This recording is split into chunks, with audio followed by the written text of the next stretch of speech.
Global happenings today. We communicate.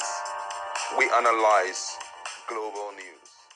Stay tuned.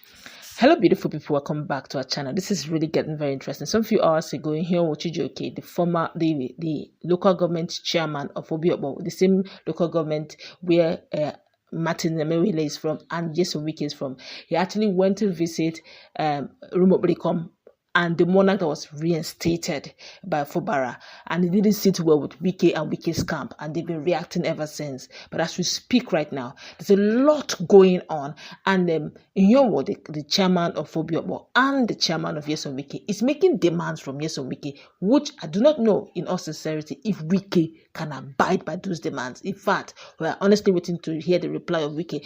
But then again, the dynamics of this politics may eventually affect Fubara if he doesn't play it cool. You're going to get to hear the analysis as my colleague, the guest in the house, is going to break it down, and it's getting very interesting. Now, according to the chairman of the Obiokpor local government area of Rivers State, Chijoke was told, the minister of the Federal Capital Territory, Nyesom Wike, Nyesom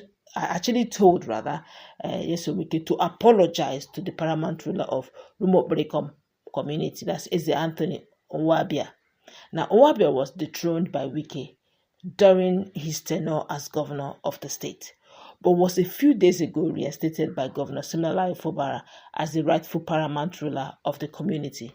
Ihyowo, who happens to be the chairman of Obiokpor, who stated this when he visited the palace of the paramount ruler to congratulate him on his reinstatement, said that Governor Fubara has corrected the unjust treatment method on Onwabia. The council boss alleged that the monarch was sacked by Wike for political reasons and replaced by his ally Barry Opara Onwabia. He thanked Fubara for coming to the aid of the community by reinstating Onwabia, describing Fubara as a just and fair man who does not associate with illegality. Ihyowo also urged the people of the community to join forces with Onwabia to enthrone development in the area. He said, let me quote him word for word, "As a people of Obiokpor local government area, we are very happy with His Excellency, the Governor of Rivers State, Sir Siminalayi Fubara, for coming to the aid of Rumuokpriokumu people by reinstating Eze Anthony Onwabia as the Nyewele and paramount ruler of Rumuokpriokumu Kingdom. Nigerians are all aware of what happened more than 8 years ago when Eze Anthony Onwabia was dethroned by the former governor of Rivers State, Chief Nyesom Wike, who is also from this community. But Governor Fubara has seen reason to restore his mandate immediately, and we are happy. As of today, he is the only paramount ruler in Rumuokpriokumu recognized by the Rivers State government. So I want to advise the other person who was politically holding that position to come back and work with the original owner of the throne, Eze Anthony Onwabia, for the peace, growth, and development of the community." Ihyowo, however, appealed to the traditional ruler to forgive the FCT minister, Nyesom Wike, and all his adversaries, now that God has used Governor Fubara to restore his throne. Eze Anthony Onwabia is the Royal Highness and will remain so till God calls him. We are politicians. We will finish our tenure and go. So no matter the position you hold, come back to your paramount ruler because he is the custodian of the land. I want to advise the FCT minister, Chief Nyesom Wike, to come back and apologize to His Royal Highness, Eze Anthony Onwabia, for forgiveness. That is the only way the gods of the land can forgive him. His Royal Highness Eze Barry Opara Onwabia should also tender his apology for holding the office illegally. He further assured Onwabia of the council's support as he settles down to work in Rumuokpriokumu. In his remarks, the Nyewele and paramount ruler of Rumuokpriokumu, Eze Anthony Onwabia, thanked Governor Siminalayi Fubara for coming to his rescue. Eze Onwabia, who spoke through his eldest son, Prince Bright Onwabia, said that the family is in a joyous mood. Not just our immediate family, but the entire community. That is why you are seeing this crowd. The Rumuokpriokumu community is very happy and thankful to His Excellency, Sir Siminalayi Fubara, for this reinstatement. My colleague is in the house. This is getting interesting. imagine, just imagine. I'm just thinking that the person of Ihiowo, Chijioke Ihiowo, telling his former boss to come back home and apologize. That's the only condition, and she also come and ask for forgiveness of sin from Eze Anthony, the reinstated monarch. That's the only way the gods of the land will forgive him, and restore him back. That's FCT minister. Now, what's your take? Do you see FCT minister Yesovike apologizing? In all honesty, it's something we shouldn't even imagine that the FCT minister will ever think of apologizing. For him, it's a slap on his face, and I believe that he's now going down memory lane. Some of the dreams that possibly may have hinted him that Fubara will end up being the strongest bone in his neck right now. But interestingly, as much as we are talking about Wike doing what he did, he had his own reasons for doing what he did.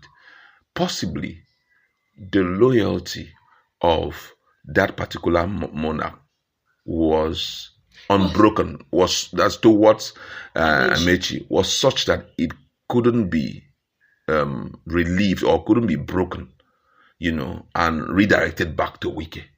For some reasons, based on the father is from his town, is from his class. You understand? So that's another very shocking thing. And I want Fubara also to know that what Wike did to humble those guys, some of those guys that we are seeing, he did not do it because he felt like doing it.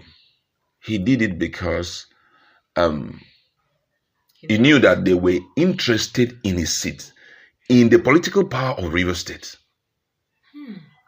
So, going around trying to awaken them from their cocoons, bring them back, have they sworn their loyalty to you? Because as much as I know, Rotimi Amechi wouldn't mind to come back and start being the number one boss in River State in terms of political power, dethroning Wike and becoming the number one powerful man, so that he can use it as a weapon to trade nationally. But don't you think that posterity will judge this monarch wrongly? Politics does not believe in posterity. Politics believe on interest. So this time around that you're going around every enemy of Wike, you don't even know why he dethroned them. Instead of you mopping up, bringing in someone you feel will be directly loyal to you, your own structure. You're going to leverage on the structure of the enemy of your enemy, not knowing that your enemy of your enemy also have need for political power. Let it not be that there will also come a time, by the time you finish breaking Wike and all of that, dethroning him and all of that, the other guy will wake up and say, all my loyalists that he had enthroned back, it's time we start playing the game really good. And this time around, it will be played on the grounds of being diplomatic. We are pretending as if we are giving our loyalty to you, but we want to restore back the political power of our number one mentor, which is Rotimi Amechi, and throwing you out. We cannot predict that. You understand? Because humans are human. There was a reason why Wike possibly may have tried to convert him to, I'm the number one boss now in the state, and you're just coming and you're still showing loyalty to other. Maybe he had tried persuading him to give him his loyalty. He had refused. Now, let us reflect back on some of the things that Fubara has done thus far. For example, one of the number one traditional ruler that he dethroned, who is loyal to Wike. Imagine if another governor comes on board and bring that guy back. Do you think he will be loyal to him if he's an enemy of Wike? He will not. Wike will still be interested in being restored back as a political head. So he has to play careful, because what we are looking at now, River State is a product politically. We have to explain these things very well. River State is a product politically. And Amechi would not mind to be able to control it such that he can use it to present it on a national basis. He said, give me presidency, give me vice presidency, I'll make sure that River State is yours because I can control it. You understand? So he must try to create a balance, no matter what. Personally, I feel that he would have looked for his own structure such that when they know, okay, this is, what do you call him? This is Amechi's structure, which some of them, you make them stay under your own people so that they can be loyal to your own people and then to you, than for you to reinstate them It's very dicey right now. Okay, literally, you're saying that Fubara needs to watch his back because the truth is, He's not a Rivers politician. is not. Yes, literally, we are looking at a situation where Fubara may be actually riding high on the ground that everybody just wants him to dethrone Wike. Wike. But when it is time. Well, but once he's able to utterly dethrone Wike, the real guys will all come back again. And so now that Wike had been put under subjection, we are back. And now, who would you run to? You're like, but I brought you in. Said, come on, a small boy like you. We started politics in Rivers State. You're coming down to, please shift him aside. Let's go back to our original plan. Be careful. Before Wike came in. Because Wike came in here, destabilized the structure. And Wike did not say, I'm leveraging on other people. He created his own loyal boys. He created them. So such that they would know that we will do politics. These guys have been tested power before. It was taken away from them. You are now restoring them back. You think you can buy their loyalty?